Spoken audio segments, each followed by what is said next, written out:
नमस्कार मित्रांनो, स्वागत आहे तुमचं यांची मॅथ क्लास या आपल्या YouTube चॅनलमध्ये।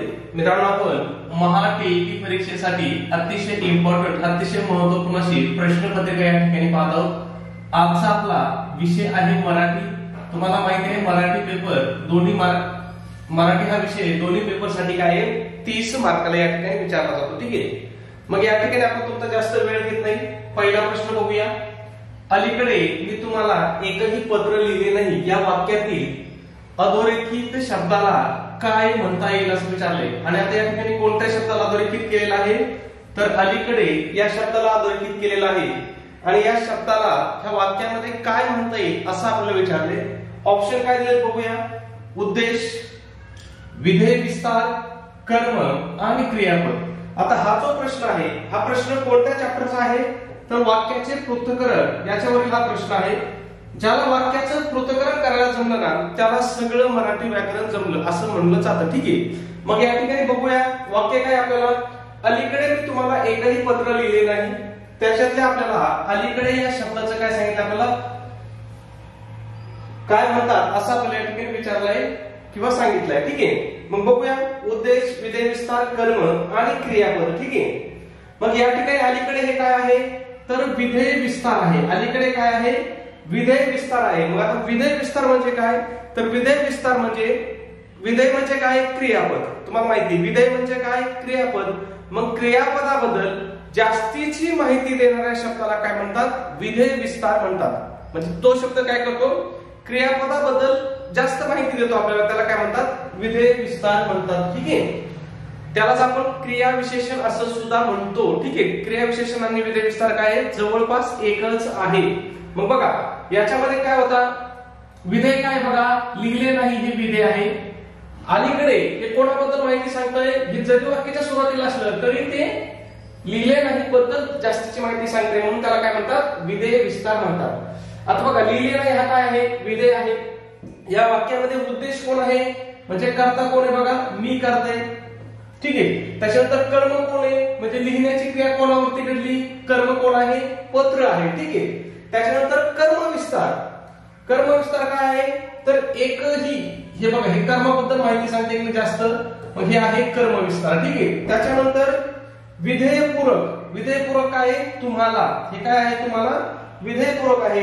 आणि विधेय विस्तार काय आहे अलीकडे। आणि मूळ विधेय म्हणजे क्रियापद कोणतं आहे तर लिहिले नाही हे क्रियापद आहे। ठीक आहे, सोपं असतंय काही अवघड नाही याच्यामध्ये, फक्त तुम्हाला काय ओळखायचंय की तो शब्द कोणाबद्दल जास्तीचे। आता 3 गोष्टी तर तुम्हाला पहिल्याच माहिती आहेत, क्रियापद माहिती आहे ज्याला आपण विधेय म्हणतो, उद्देश माहिती आहे ज्याला आपण कर्ता म्हणतो आणि कर्म पण माहिती आहे। ह्या 3 गोष्टी तर तुम्हाला पहिल्याच माहिती आहेत। फक्त आता राहिला प्रश्न काय विधेय विस्तार आहे की कर्म विस्तार आहे किंवा उद्देशाबद्दल जास्तीची माहिती सांगते हे बघायचं, त्यानुसार उत्तर लिहून टाकायचं, काही गडबड करायची आवश्यकता नाही। ठीक आहे, पुढचा प्रश्न आपला 2 नंबर सेम त्याच प्रकरणावरती विचारलेला प्रश्न आहे।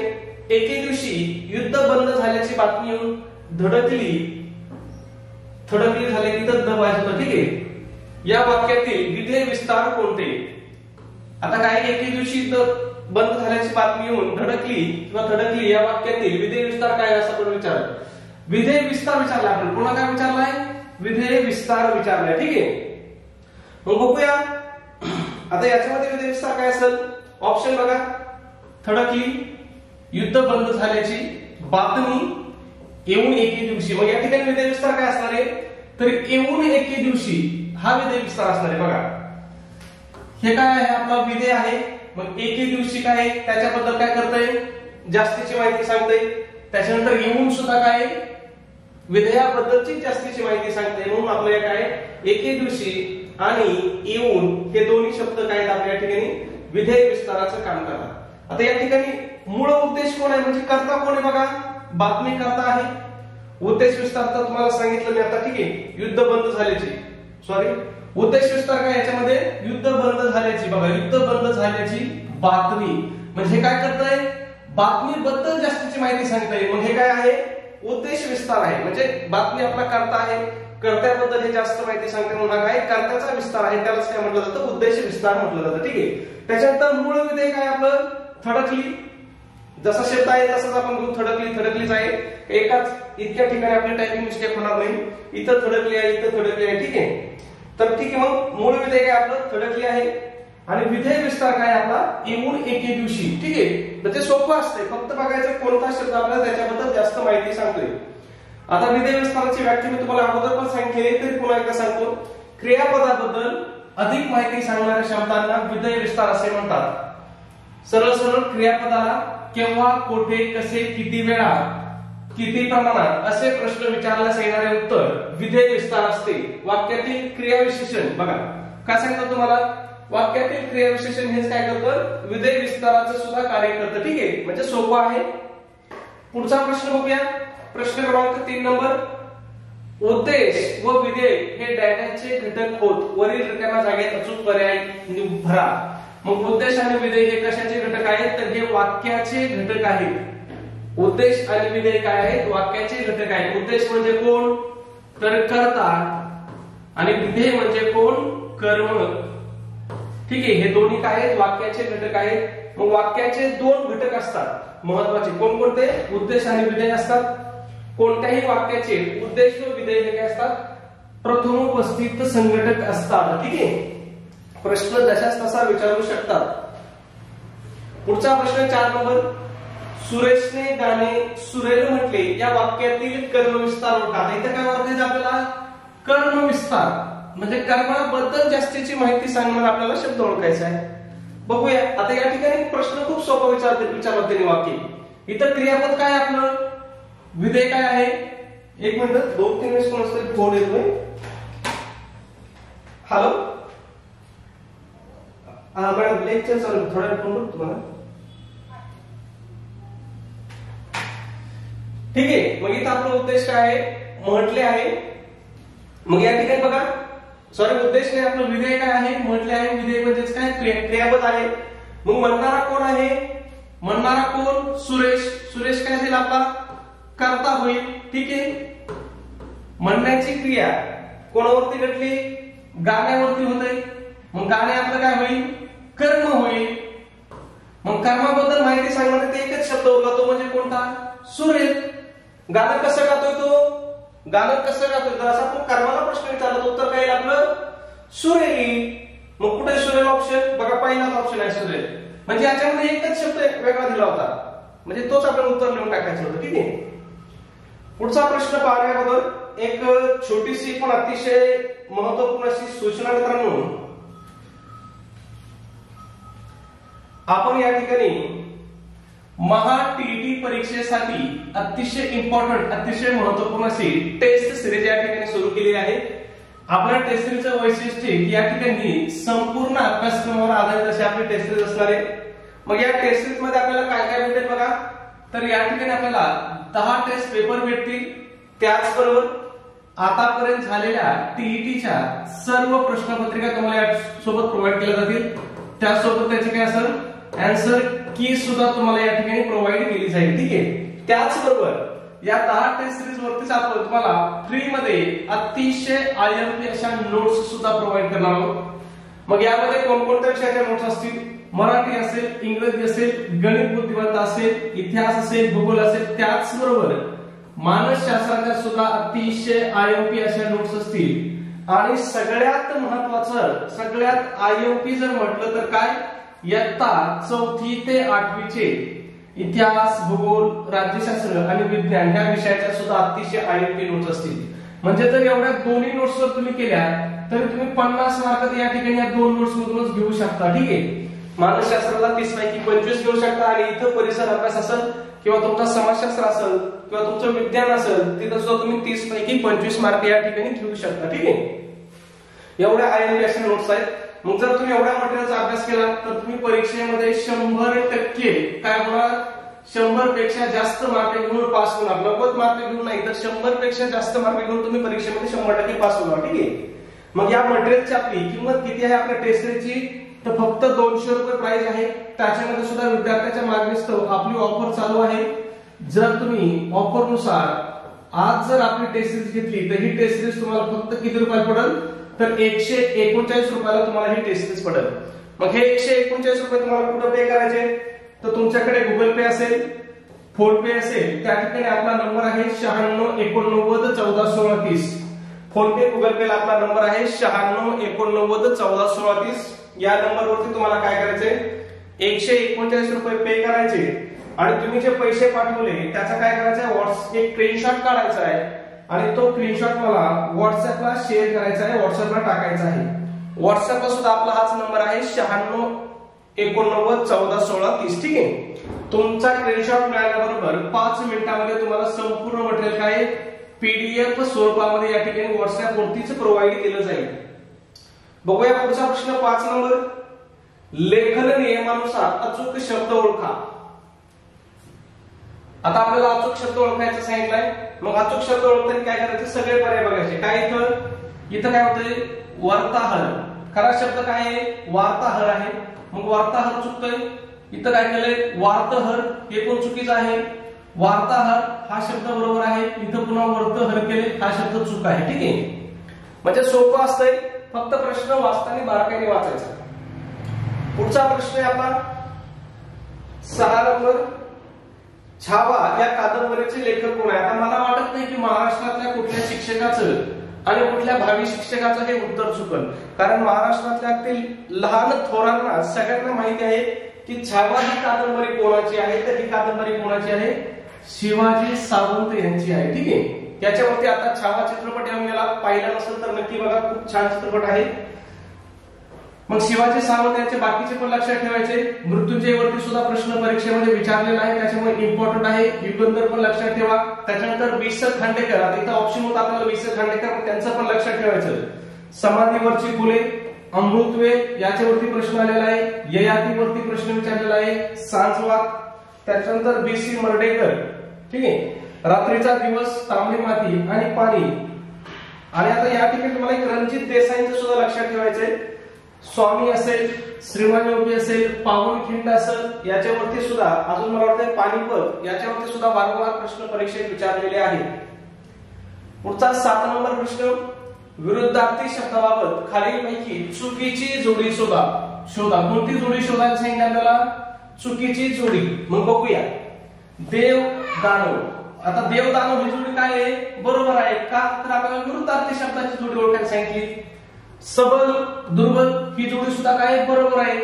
घर सदन, बघा घर आणि सदन हे काय समानार्थी शब्द आहे. आपल्याला काय विचारलंय विरुद्धार्थी शब्दाची चुकीची जोडी. मग ही जोडी चुकीची होती. खेद अक्षर हे सुद्धा काय बरोबर आहे. मग आपलं उत्तर काय असणार आहे 3 नंबर हेच आपलं उत्तर असणार आहे. पुढचा प्रश्न 8 नंबर. ज्या प्रयोगात संयुक्त क्रियापदाच्या क्रियापदाने समाप्तीचा अर्थ सूचित होतो अशा प्रयोगाला डॅश डॅश प्रयोग म्हणतात. मग या प्रयोगाला कोणता प्रयोग म्हणतात की ज्याच्यामुळे काय असते बघा, ज्याच्यामध्ये एक तर संयुक्त क्रियापद असते. आता संयुक्त क्रियापद म्हणजे तुम्हाला काय सांगितलं तुम्ही एक धातू असतो आणि त्याच्या पुढे एक क्रियापद असतं. मग धातू साधित आणि क्रियापद दोघांनी मिळून बनलेल्या क्रियापदाला काय म्हणतात संयुक्त क्रियापद म्हणतात.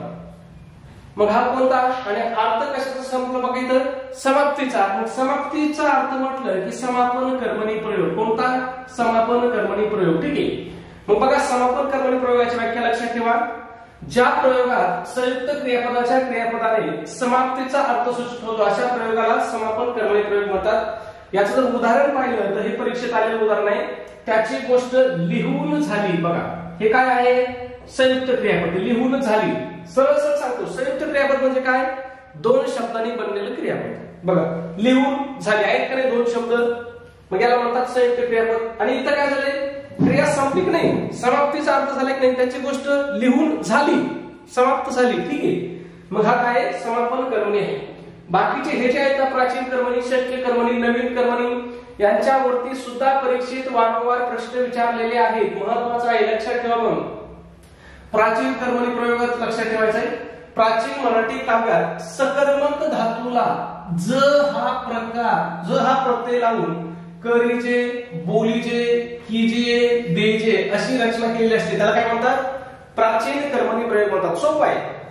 शेवटी काय असतंय धातूच्या शेवटी ज प्रत्यय लावलेला असतो. मग उदाहरण जर पाहिलं बघा नळे इंद्रासी असे बोली जेले. बघा आहे का ज इथं लक्षात घ्या. सोपं आहे ओळखायला पण सोपं आहे.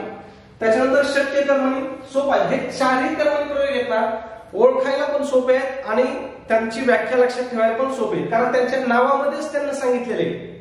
शक्य कर्मणी म्हणजे काय, तर या ठिकाणी शक्यता सुचवलेली असते. उदाहरण पाहिलं, मला आता डोंगर चढवतो म्हणजे माझ्याकडे डोंगर चढवण्याची काय शक्यता आहे, ताकद आहे. रामाच्याने या काम करवते, रामाच्याने काम करवते, या शब्द पाहिजे तर रामाच्याने काम करवते. ठीक आहे. त्याच्यानंतर नवीन कर्मणी, हा तर सगळ्यात सोपा होता, तुम्हाला सांगितलं तुम्ही. कर्मणी प्रयोगातील कर्त्याला कडून हे शब्दयोगी अव्यय लावून इंग्रजी भाषेतील पद्धतीप्रमाणे रचना करण्याचा नवीन प्रकार. शिपायाकडून चोर पकडला गेला. कर्त्याला जर कडून शब्दयोगी अव्यय लागला असेल ना तर डोळे झाकून लिहून टाकायचं नवीन कर्मणी प्रयोग. ठीक आहे. पुढचा प्रश्न 9 नंबर. अग्निपंख हे डॅश यांचे आत्मचरित्र आहे. कोणतं? अग्निपंख. सगळ्यांना माहिती आहे, डॉक्टर APJ अब्दुल कलाम. बालकडू पाजणे म्हणजे काय? बालकडू पाजणे म्हणजे काय असं विचारलंय. आता ऑप्शन बघा कसे ऑप्शन देतात. बाळास दूध पाजणे म्हणजे होईल का बालकडू पाजणे? बाळास औषध पाजणे, बालमनावर संस्कार करणे, बरोबर.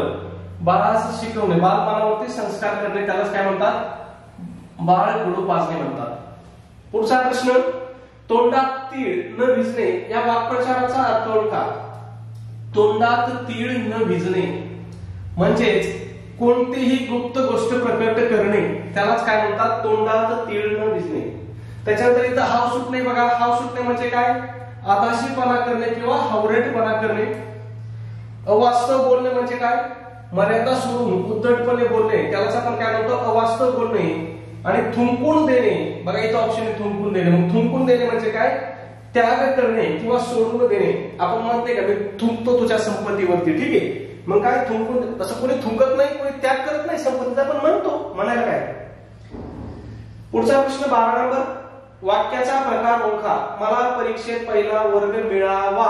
किती वेळेस सांगितलं मी? क्रियापदाच्या शेवटी जर व, वा, वी आणि वे असेल तर त्या ठिकाणी कोणता वाक्याचा प्रकार असतो? ते वाक्य कोणत्या प्रकारचं असतं? तर ते विद्यार्थी प्रकारचं वाक्य असतं. सोपं आहे, दुसरं वाचायची सुद्धा गरज नाही. त्याच्यानंतर नकारार्थी वाक्यामध्ये काय असतो? नकार दिलेला असतो. अभ्यास करणे मुलाला आवडत नाही. आहे का नकार? आहे. आज्ञार्थी वाक्यामध्ये काय असते? आज्ञा केलेली असते, मुलांनो रांगेत उभे राहा. संकेतार्थी वाक्यामध्ये काय असतं? जर तर असते, जर तर, जेव्हा तेव्हा. पुढचा प्रश्न आपला 13 नंबर. पान उतारा करणे या वाक्प्रचाराचा योग्य अर्थ सांगा. पान उतारा करणे. ऑप्शन सुद्धा कसे देतात ना बघा. पाणी उतारावर वाहणे होईल का पान उतारा करणे? पायरीवरून उतरून देणे म्हणजे काहीतरी आपण टाईप करायचे म्हणून ऑप्शन टाईप करतात. पाय उतार होणे, पान उतारा होणे, पाय उतार होणे.